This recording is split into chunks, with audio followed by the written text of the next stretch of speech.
The dojo was loud with laughter. A cocky young black belt, mid-20s, tall, ripped, stood in the center, smirking at an old veteran in his late 60s. "Hey, old man," the black belt shouted so everyone could hear. "You sure you don't want a wheelchair instead of gloves?" The crowd of students erupted in laughter. Cameras came out, but the veteran? He just stood calm, silent, his eyes sharp, like he'd seen wars. The instructor tried to intervene. "This isn't necessary," but the black belt clapped his hands. No, let's give the old guy a chance. One round, this'll be funny." The veteran slowly walked to the mat, his steps steady, his face unreadable. No one realized. What was about to happen would shock everyone in the dojo. The black belt danced around mocking punches. Students chanted, "Finish him quick!" The veteran raised his hands. Not in a fancy stance, just basic. Too basic. The black belt smirked. "What's that? Grandpa karate?" Then suddenly, wham! The black belt rushed with a spinning kick. The veteran didn't flinch.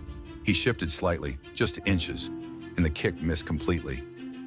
Gasps filled the room. The veteran's eyes locked on him, cold and calculating. The black belt clenched his fists. Lucky dodge! But it wasn't luck. It was precision. As they circled, whispers spread. "Who is this old guy?" one student whispered. Another answered, "He's a retired Marine. Served 20 years.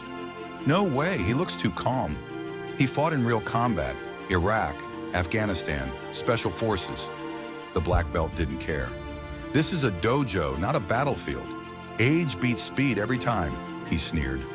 But the veteran wasn't thinking about pride. He was thinking about survival. Years of training weren't about belts. They were about life and death. He muttered softly, "Kid, you've trained for medals." "I trained for men who never came home." The black belt grew angrier. He threw combos, jab, cross, hook. The veteran blocked with minimal effort. Efficient, controlled. The crowd began shifting. Their laughter turned into murmurs. One girl whispered, "He hasn't even thrown a punch yet." Another replied, "He's letting the kid burn out." Sweat poured from the black belt's forehead. His breathing grew heavy. The veteran, calm, breathing steady, like stone. Finally, the black belt roared, charging with a flying knee. And that's when it happened. The veteran sidestepped, grabbed his GI, and boom! Slammed him to the mat with a judo throw so clean the room went silent. Glasses dropped, phones froze.